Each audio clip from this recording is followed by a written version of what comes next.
नाज़रीन, एक खबर जो इस्लामाबाद में बहुत ज़्यादा गर्दिश कर रही है और बहुत सारे लोग इस पे बात भी कर रहे हैं कि पाकिस्तान तहरीक इंसाफ के एमएनएस को नाअहल करने की कोशिश की जा सकती है। तरीक़ाकार क्या बनाया जाएगा? सुप्रीम कोर्ट ऑफ पाकिस्तान से एक हुक्म जारी किया गया है जिसमें यह कहा गया कि 4 महीने के अंदर जो 9 मई के मुकदमात हैं उनका फैसला किया जाए। अब ये तकरीबन इसमें 35-36 हज़ार बंदा इन्वॉल्व किया हुआ है और एविडेंस है कोई नहीं। अब अगर अंधाधुन इनके ऊपर फैसले दिए जाएंगे तो फिर ये तो सारा मामला अपीलों में जाएगा। तो मुझे नहीं लगता कि अगले 10 साल 20 साल भी जितने ज़्यादा मुकदमात दर्ज किए गए हैं और जितने उनके अंदर प्रॉब्लम्स हैं ये मुकदमात हल हो सकेंगे। ये मुकदमा जो है ना वो कोई एक कमीशन बनेगा, कोई एक चीज़ बनेगी जो तयन करेगी कि एक्चुअली 9 मई था क्या, किसका कितना कसूर था। ये एक फैक्ट फाइंडिंग के अंदर किसी वक्त जाकर तय हो जाएंगे। आप अगर एक एक इंडिविजुअल को इस मामले में देखेंगे तो बेशुमार लोग बेगुनाह हो जाएंगे और कुछ ऐसे लोग भी पकड़ने पड़ जाएंगे जिनके ऊपर मुकदमा भी दर्ज नहीं हुआ। यानी ये फ्यूचर की बात मैं आपको बता रहा हूँ, आने वाले सालों में आपको पता चलेगा। अब मामला ये है कि पाकिस्तान तहरीक इंसाफ के कुछ एमएनएज हैं, मुबैना तौर पे उनके खिलाफ 9 मई के मुकदमात का फैसला किया जाएगा और उन्हें नाअहल कर दिया जाएगा। ये इस्लामाबाद में खबर है। दावा ये किया जा रहा है कि उनकी जगह अपने बंदे लाए जाएंगे, असेंबली के अंदर अक्सरियत पैदा की जाएगी और फिर से एक और आईनी तरमीम की जाएगी और कुछ वो काम जो अधूरे रह गए हैं उन कामों को मुकम्मल किया जाएगा। लेकिन क्या ये हो सकता है? देखिए, इस हुकूमत ने प्लान तो बहुत सारी चीज़ें की हैं, बहुत सारी इनकी चीज़ें कामयाब भी हो गई, बहुत सारी चीज़ें नाकाम भी हो गई। पाकिस्तान की एस्टेब्लिशमेंट ने जो एक बड़ी जिद पकड़ी है वो ये है कि पाकिस्तान तहरीक इंसाफ की जो मखसूस नशिस्तें हैं वो पाकिस्तान तहरीक इंसाफ को नहीं देनी। यानी मैं ये सोच रहा था कि एक सादा से इदारे में बैठने वाला एक आदमी जिसका कानून और इंसाफ से कोई ताल्लुक नहीं है, जिसकी ज़िंदगी में उसकी कोई जुडिशल स्टडीज़ नहीं है, उसने ये कैसे फैसला कर लिया, या उन लोगों ने या कुछ चंद लोगों ने ये कैसे फैसला कर लिया कि मखसूस नशिस्तों पर पाकिस्तान तहरीक इंसाफ का हक नहीं है, जबकि सुप्रीम कोर्ट ऑफ पाकिस्तान के फुल कोर्ट की अक्सरियत ने यह फैसला किया कि ये सीटें दी जाएंगी पाकिस्तान तहरीक इंसाफ को। अब आप अंदाज़ा कीजिए कि जजेस जिनकी लंबी सर्विस है, जजेस जिन्होंने अपने फहम के मुताबिक, और ये वो जजेस हैं जो 26वीं आईनी तरमीम से पहले थे, 26वीं तरमीम के बाद तो बेड़े गर्क हो गया ना, मखसूस नशिस्तें तक नहीं दी जा रही। उसके पीछे भी मकसद यही है कि किसी तरह भी वो टाइम गुजारा जाए जो टाइम गुजारने की कोशिश की जा रही है। जो लोग समझदार हैं वो इस सारी बात को समझ गए हैं कि ये मामला कहाँ से ट्रिगर हो रहा है। मखसूस नशिस्तें दी नहीं जा रही और सीटें गिराने की कोशिश की जा रही है, हर जगह पे धांधली की जाती है। अभी सिंध में पीपल्स पार्टी का बंदा जो है वो प्लानिंग के तहत जिताया गया। अगर पीपल्स पार्टी का बंदा सिंध में हार जाता तो पीपल्स पार्टी खाइफ हो जाती और एस्टेब्लिशमेंट इस वक्त पीपल्स पार्टी को नाराज़ करना नहीं चाहती, लिहाजा उनका बंदा जितवाया गया। जो उनका दिल किया वो उन्होंने वहाँ किया है। अगर फ्री एंड फेयर इलेक्शन हो तो वो वहाँ से इलेक्शन नहीं जीत सकते। दूसरी जानब नाज़रीन, पाकिस्तान तहरीक इंसाफ की क़यादत इमरान खान से मुलाकातों की सर तोड़ कोशिशें कर रही है। कभी अदालत में जाते हैं, कभी जेल जाते हैं, कभी जाके दरख्वास्त देते हैं, कभी नामों की फहरिस्त जमा करवाते हैं।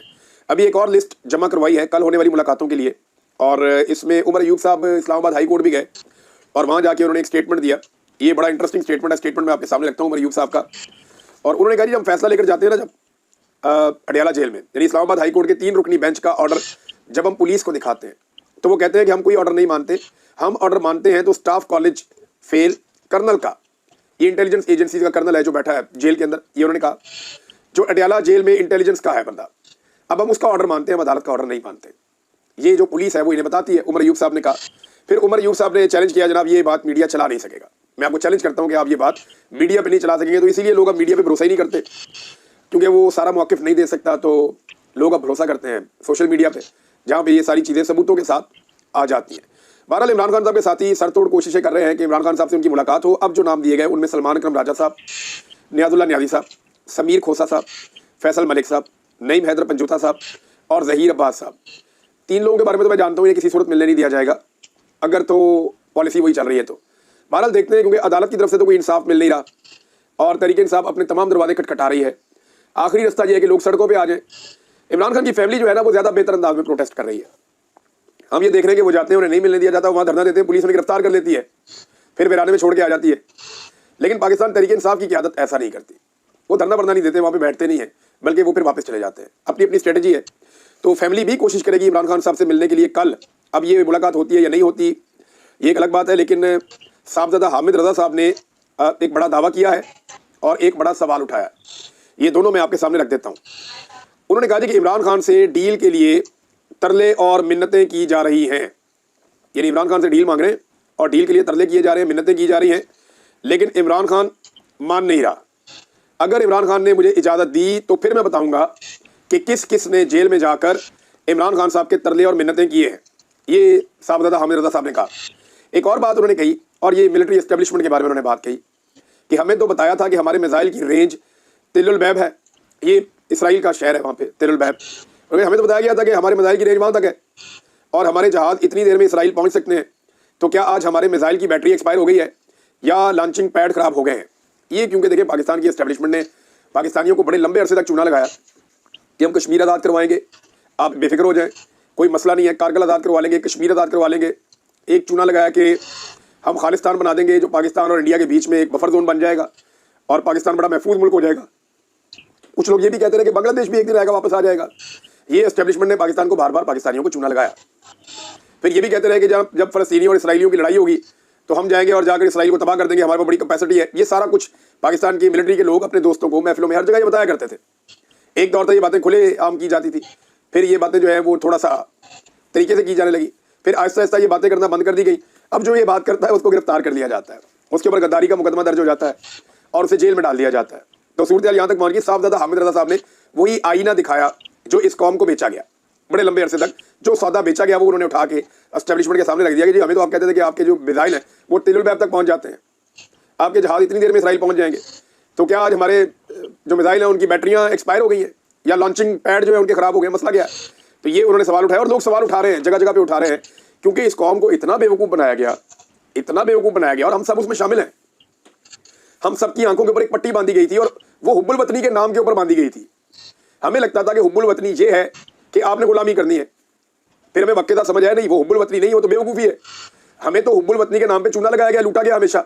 हुब्बुल वतनी के नाम के ऊपर सारे वसाइल पे कब्जा कर लिया गया। हुब्बुल वतनी के नाम के ऊपर हमें जो है वो फिल्में और टीवी और गाने दिखाए गए। हुब्बुल वतनी के नाम के ऊपर हमें आउट ऑफ द बॉक्स सोचने नहीं दिया गया। हुब्बुल वतनी के नाम के ऊपर हमें जाली मुताला पाकिस्तान पढ़ा दिया पकड़ के पूरी कौम को। लेकिन अब इमरान खान साहब जो असली मुताला पाकिस्तान है वो कौम को पढ़ा रहे हैं। नाज़रीन, मादनियात बिल के हवाले से एस्टेब्लिशमेंट के एक बड़े तगड़े खिलाड़ी हैं फैसल वावड़ा साहब, और वो खुद भी कहते हैं कि उनका ताल्लुक उस कबीले से है और सब जानते भी हैं कि वो कहाँ से बोलते हैं, किसके लिए बोलते हैं। उनका टाकरा हो गया इमरान खान साहब के एक खिलाड़ी जुनैद अकबर से। अब फैसल वाडा साहब ने जो स्टेटमेंट दिया, उन्होंने कहा जी मादनियात बिल इनका बाप भी नहीं रोक सकता, ये मादनियात बिल पास होगा इनका बाप भी नहीं रोक सकता। ये उन्होंने पीटीआई को और इमरान खान को और अली अमीन को और सबको उन्होंने चैलेंज किया।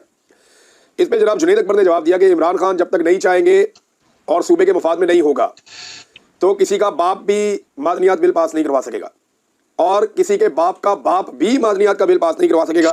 ये जनाब जुनैद अकबर साहब ने जवाब दिया। अब देखते हैं कि बिल का होता क्या है, क्योंकि बिल के ऊपर ना बड़ी एक्सट्रीम पोजीशंस हैं। एक पोजीशन ये है कि इसके जरिए से मादनियात बेच दी जाएंगी, दूसरी पोजीशन ये है कि इसके जरिए से पैसा आएगा पाकिस्तान के लिए। अब बीच का रास्ता ये है कि इसको एक ऑर्गेनाइज तरीके से किया जाए, कंसेंसस बनाकर। लेकिन वो कंसेंसस बनाने में खैबर पख्तूनख्वा की हुकूमत भी नाकाम है, वफाकी हुकूमत भी नाकाम है, और ये सारा मामला अब इमरान खान साहब के कोर्ट में है।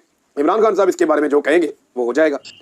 अच्छा, अब इसमें एक खबर यह है कि नाज़रीन, पंजाब में डॉक्टर्स ने हड़ताल कर दी है बिलाखिर, यानी जिस बात का खतरा था वो बात हो गई। डॉक्टर्स एहतजाज कर रहे थे, पैरामेडिकल स्टाफ एहतजाज कर रहा था, दीगर लोग एहतजाज कर रहे थे, पोलियो वर्कर्स एहतजाज कर रहे थे कि मरियम नवाज हर चीज़ के ऊपर अपनी छाप लगाती जा रही है। जितने भी देही इलाकों के अंदर हेल्थ यूनिट है वहाँ पर मरियम नवाज का नाम लिखा जाए, फोटो लगाई जाए।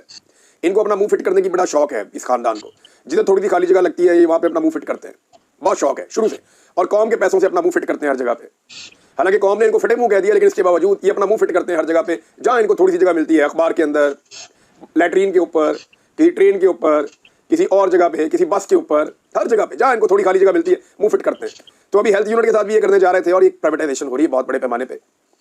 तो डॉक्टरों ने मुतालबात किए, पहले उनके ऊपर टॉर्चर किया गया, उनके साथ ज्यादती की गई, फिर गवर्नमेंट ने कहा जी हम उनके साथ मुज़ाकरात भी नहीं करेंगे और उन्हें ब्लैकमेलर करार दिया गया डॉक्टर्स को। तो अब हुआ यह है कि जो आउटडोर्स हैं वो बंद कर दी गई हैं अस्पतालों की। बेशुमार अस्पतालों से वीडियो तस्वीर आ रही हैं, बयानात आ रहे हैं कि डॉक्टर ने आउटडोर्स बंद कर दिए हैं। एमरजेंसी सर्विसेज चल रही हैं और जो बाकी इंडोर है वो भी चल रहा है, वार्ड्स के अंदर मरीजों को देखा जा रहा है। लेकिन जो आउटडोर सर्विसेज हैं, ये अस्पताल का वो हिस्सा होता है जहाँ पे अगर डॉक्टर काम ना करे या कम भी हो किसी वक्त तो मैनेज हो जाता है, या कोई इमरजेंसी सिचुएशन नहीं होती। लेकिन इसके बावजूद इमरजेंसी सिचुएशन ना भी हो तो मरीजों का नुकसान है ना। मरीज आते हैं बेचारे बीमार हैं, वो दिखाने के लिए आते हैं। डॉक्टर ये कह रहे हैं कि ये हुकूमत का कसूर है। हम हुकूमत के साथ बैठ के बार बार बात करने की बात करते हैं, हम ये कहते हैं हुकूमत अपनी पॉलिसी ठीक करे। जब वो हमसे नौकरियाँ ही छीन रहे हैं, हमसे हमारा रोजगार छीन रहे हैं, जब वो ऐसी पॉलिसीज बना रहे हैं जिससे हमारे इदारे तबाह हो जाएंगे और सिर्फ ज़ाती तशहीर पे चल रहे हैं, तो ऐसी सूरत हाल में हमारे पास दूसरा ऑप्शन कोई नहीं बचा। लिहाजा डॉक्टर ने आउटडोर्स बंद कर दिए हैं। ये इंतहाई अफसोसनाक चीज़ हुई है। और इसके अलावा जो पोलियो वर्कर्स हैं उन्होंने भी एहतजाज किया और जो पोलियो मुहिम चल रही है उसका बाइकआउट कर दिया उन्होंने। पाकिस्तान पहले ही दुनिया के उन ममालिक में से एक है जहाँ पे पोलियो ख़त्म नहीं हो सका। दुनिया के ज़्यादातर ममालिक ने पोलियो खत्म कर दिया है। सिर्फ चंद एक जगह रह गई हैं जहाँ पे पोलियो खत्म नहीं हुआ। उनमें एक मुल्क जो है वो पाकिस्तान है। और अगर आप एक अच्छी कैंपेन चलाएं, लगातार चलाएं, तो पोलियो पाकिस्तान में हमेशा के लिए खत्म हो सकता है। लेकिन जो आप कर रहे हैं पोलियो वर्कर्स के साथ, हेल्थ वर्कर के साथ और अस्पतालों के साथ, ये सारी चीज़ें जो हैं वो अल्टीमेटली उसका रिएक्शन तो आना था और वो रिएक्शन आ रहा है। ये पंजाब हुकूमत की नाकामी है। और जो किसानों को इन्होंने तबाह किया उसके हवाले से मेरे पास एक खबर है। कपास की पॉलिसी से ऐसा लगता है कि ये हुकूमत चाहती है कि जानबूझकर पाकिस्तान में लोग फसलें उगाना ही बंद कर दें। यानी कपास की जो बरामद है, जो आप बाहर से कपास मंगवाते हैं, वो बाहर से मंगवाने में 60% इजाफा हो गया। पहले 9 माह में $3 अरब से जायद की कपास बाहर से मंगवाने का इंकशाफ हुआ है। मकामी सतह पर फरोख्त होने वाली कपास और सूती धागे पर 18% जर्दल सेल टैक्स आयद है। जबकि बाहर से मंगवाने वाली यही अजनास अगर आप बाहर से मंगवाते हैं तो ये ड्यूटी फ्री दरामद की जा सकती है, मंगवाई जा सकती हैं। यानी आप किसी और मुल्क से, किसी और किसान से आप कपास लेंगे, धागा लेंगे, ड्यूटी फ्री है, मंगा लें, मिल जाएगी आपको। लेकिन जब पाकिस्तान के अंदर आप यही चीज़ लेंगे तो उसके ऊपर ड्यूटी लगेगी, उसके ऊपर टैक्स लगेगा। तो $3 अरब से ज़ायद का पाकिस्तान ने मंगाया और ये पैदावार भी हमने कम की है। लगभग तीसरा हिस्सा जो कपास की पैदावार का है वो हमने कम कर दिया है हुकूमती पॉलिसीज़ की वजह से। अब गंदम के साथ भी यही हो रहा है, किसान धमकी लगा रहे हैं हम गंदम उगाएंगे ही नहीं, आप फिर बाहर से मंगवा लें गंदम, हम दूसरी चीज़ें उगा लेंगे जो हमें कुछ ना कुछ मुनाफा तो देंगी, गंदम हम नहीं उगाते। अब ये गवर्नमेंट की इसके पीछे क्या पॉलिसी है कुछ समझ नहीं आ रही, ना इन्हें समझ आ रही है ना लोगों को समझ आ रही है, लेकिन हर तरफ एक बर्बादी है। सद्दाम तरीन को, नाज़रीन, अच्छी खबर यह है कि उनको हथकड़ियों में जकड़ के उन्हें पेश किया गया अदालत में। तो कम से कम ये तो है वो बंदा सामने तो आ गया, पता तो चल गया किधर है, वरना यहाँ तो जबरी तौर पर लापता कर दिया जाता है। अहमद दुरानी के भाई जैसे अपने घर पहुँचे हैं, इंतहाई खस्ता हालत में, बहुत उनके बुरे हालात हैं जो मुबैना तौर पर बताया जा रहा है, लेकिन वो अपने घर पहुँच गए हैं, अल्लाह करेगा ठीक हो जाएंगे। जिस आदमी को जबरी तौर पर लापता किया जाता है उसका एक दिन 1 साल के बराबर ही होता है, बड़ी तकलीफ है उसमें। तो सद्दाम तरीन को पेश किया गया अदालत में और उन्होंने बताया जी कि उनके चादर और चारदीवारी का तकद्दुस पामाल हुआ है, उनके घर के अंदर सिक्योरिटी फोर्सेस के लोग दाखिल हुए हैं, उन्हें गिरफ्तार करके ले जाया गया है। और उसके बाद उन्होंने कहा जी वो इमरान खान के साथ खड़े रहेंगे, जाली कार्रवाइयाँ, नहीं डरेंगे, 26वीं आईनी तरमीम हो या पीका एक्ट हो, ये हमारे खिलाफ इस्तेमाल किए जा रहे हैं तो हम इनसे नहीं घबराएंगे, इमरान खान के साथ खड़े रहेंगे, हम अपने हुकूक मांग रहे हैं।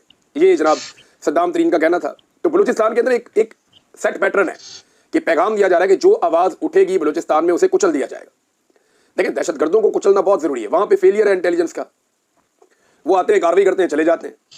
कई इजला बलूचिस्तान के ऐसे हैं, मैं बलूचिस्तान में रहा हूँ या बाहर आने से पहले मैंने बलूचिस्तान में टाइम गुजारा है, मैं जानता हूँ उसकी सड़कों पर आप ट्रैवल नहीं कर सकते इस वक्त। आप बलूचिस्तान के एक कोने से दूसरे कोने तक जाएंगे तो आपको इंतजार करना पड़ता है, स्पेसिफिक वक्त का, माहौल का आपको मैनेज करना पड़ता है, फिर आप मूव करते हैं। आप वहाँ पे इंडिपेंडेंटली मूव भी नहीं कर सकते। 4-5 बड़े इजला ऐसे हैं जहाँ पे हुकूमती रेट तकरीबन खत्म हो गई है। इसी तरह जो आपका जनूबी खैबर पख्तूनख्वा है वहाँ पे भी हुकूमती रेट खत्म हो गई है, कोई मगरब के बाद बाहर नहीं निकलता, लेकिन इसके बावजूद हुकूमत होश के नाखून ही नहीं ले रही। नाज़रीन, मेरे ऊपर एक मुकदमा था, ये अब चल रहा है इस्लामाबाद हाई कोर्ट में। इसके ऊपर एक ऑब्जर्वेशन है जस्टिस बाबर सत्तार साहब की, ये मैं आपके सामने रख देता हूँ। एक्चुअली हुआ ये था कि मेरे पास एक खबर आई थी, मैंने सबूतों के साथ वो खबर दी थी और उस खबर को जो मैंने दिया था वो सारा मैंने अपने वकला को दिया, सारा मवाद। उन्होंने कहा जी एक लफ्ज़ भी आपने गलत नहीं बोला, किसी जगह पे कोई आपकी गलती नहीं है। लेकिन क्योंकि वो खबर एक जज साहब हैं, उनके हमायूं दिलावर साहब, उनके वालिद और भाइयों के हवाले से थी, तो मेरे ऊपर एक केस बना दिया गया और दीगर लोगों पे बना दिया गया। अब वो मामला जो है ना वो इस्लामाबाद हाई कोर्ट में, और ये वो आखिरी केस है जिसमें मैं अदालत में पेश हुआ था। ये वहाँ पे जब गया तो FIA जो है वो मुतमईन नहीं कर सकी मुअज़्ज़िज़ जज साहब को, बाबर सत्तार साहब को, और उन्होंने कहा जी FIA ने कहा कि पर्चा दर्ज हुआ, सोशल मीडिया के ऊपर ये वायरल हो गया, खैबर पख्तूनख्वा की हुकूमत ने उनके ऊपर मुकदमा दर्ज किया था जस्टिस हमायूं दिलावर पे, वहाँ पे इंक्वायरी चल रही थी। और क्योंकि अब ये जज साहब जो है ये रियासत के लाडले हैं, ये फैसल अब्बास खर साहब ने लिखा इसको, तो FIR लीक करने वालों के खिलाफ कार्रवाई का आगाज़ हुआ, जमानतें खारिज हुई और खैबर पख्तूनख्वा के DG एंटी करप्शन जिनकी अबूरी जमानत मंजूर हुई, तो उन्होंने इस बुनियाद पर इस्लामाबाद हाई कोर्ट से FIR ख़त्म करने के लिए रुजू कर दिया। अब जनाब इसमें FIA ने रिपोर्ट जमा करवा दी। FIA ने कहा कि जी सोशल मीडिया कैंपेन चली है और इमरान रियाज ने इसके ऊपर वीलॉग किया है। तो जस्टिस बाबर सत्तार ने कहा कि ये क्या कह रहे हैं आप, क्या जुडिशरी में किसी ने आपको शिकायत लगाई है जो आप ये कह रहे हैं कि जनाब अंडरमाइन किया जा रहा है जुडिशरी को?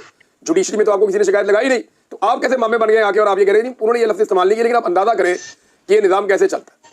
मैंने खबर दी है, उसके ऊपर भैया अगर खबर गलत है तो आप केस चला लें मेरे ऊपर, क्रिमिनल केस कर दिया उसके ऊपर बना के, और वो भी जनाब FIA के अंदर चल रहा है, और जज ने जिनके खिलाफ ये है या जुडिशरी में किसी ने कोई गिला और शिकवा नहीं किया। भाई जज की सबसे बड़ी तौहीन होती है कि उसके अहकामात पे अमल ना किया जाए। रोजाना की बुनियाद पे अडियाला जेल के अंदर वो जाते हैं, पाकिस्तान तहरीक इंसाफ के लोग हर हफ्ते 2 दफा जाते हैं, तो जजों के जो ऑर्डर्स हैं हाई कोर्ट के जजों के, उनको जूतों की नोक के ऊपर रखा जाता है। वहां तो किसी की जुडिशरी अंडरमाइन नहीं होती। एक खबर दी है, सबूतों के साथ दी है, वहां पे जुडिशरी अंडरमाइन होती है क्योंकि इमरान रियाज को फिक्स करना है। बाकी लोगों को फिक्स करना है। तो जज साहब ने कहा जनाब यहाँ तो प्रेस कॉन्फ्रेंस भी हुई है जुडिशरी के खिलाफ, तो आपको किसी जुडिशरी से किसी ने आपको शिकायत लगाई है, लिहाजा जज साहब ने इसके ऊपर इत्मीनान का इजहार नहीं किया जो FIA ने रिपोर्ट दी है। फिलहाल ये मामला यहाँ तक पहुंचा है, देखते हैं इसमें और क्या होता है। नाज़रीन, एक और खबर यह है कि ईमान मज़ारी साहबा को बनाया गया था चेयरपर्सन लापता अफराद के हवाले से, गुमशुदगियों के हवाले से। इस्लामाबाद हाई कोर्ट बार की जो जबरी गुमशुदगियों की कमेटी है उसका चेयरपर्सन बनाया गया था, उन्होंने इस्तीफा दे दिया है और इस उसूली मौक़िफ़ के ऊपर इस्तीफा दिया है कि इस्लामाबाद हाई कोर्ट बार ने जजेस की सीनियरिटी के मामले पर उसूली मौक़िफ़ से पीछे हटकर बुज़दिली का सबूत दिया, तो मैं अपना नाम इन्हें इस्तेमाल नहीं करने दूंगी। वो बहादुर बेटी है कौम की, उसने इस्तीफा दे दिया। उसने कहा नहीं, मैं ये बेअसूल लोग जो हैं, कंप्रोमाइज्ड और बुज़दिल लोग जो हैं, मैं इनके साथ नहीं चल सकती। ये ऐसा होना चाहिए, हर वकील को ऐसा दिलेर होना चाहिए, डट कर खड़े होना चाहिए और खड़े होकर अपने मौक़िफ़ के ऊपर साबित करना चाहिए दलील के साथ, जो बार बार किया है। यानी जब दलील का मैदान आता है ना, तो बार बार ईमान मज़ारी इनको चित करती है, इनको शिकस्त देती है, लेकिन ये मैदान बदल देते हैं, ये जंग के मैदान में ले जाते हैं चीज़ों को, जो पाकिस्तान की बदकिस्मती है। अगर तमाम वकला ईमान मज़ारी की तरह सोचें तो आप ये सोचिए पाकिस्तान में रूल ऑफ लॉ को कौन रोक सकता है और कितनी देर तक रोक सकता है। No one can do anything अगर ये इस तरह वकील खड़े हो जाए जैसे ईमान मज़ारी खड़ी, और बहुत सारे हैं, मैं बेशुमार नाम ले सकता हूं। जस्टिस मंसूर शाह साहब ने हलफ उठा लिया चीफ जस्टिस का, कायम मकाम चीफ जस्टिस, क्योंकि जो याया अफरीदी साहब है वो पाकिस्तान से बाहर गए हुए हैं चीन में। अब ये चंद दिन कायम मकाम चीफ जस्टिस रहेंगे तो क्या कुछ कर पाएंगे? तो मेरा सिर्फ इस पर यह कहना है कि जो मुक्का आपको लड़ाई के बाद याद आए ना, उसे अपने मुंह पे मार लेना चाहिए।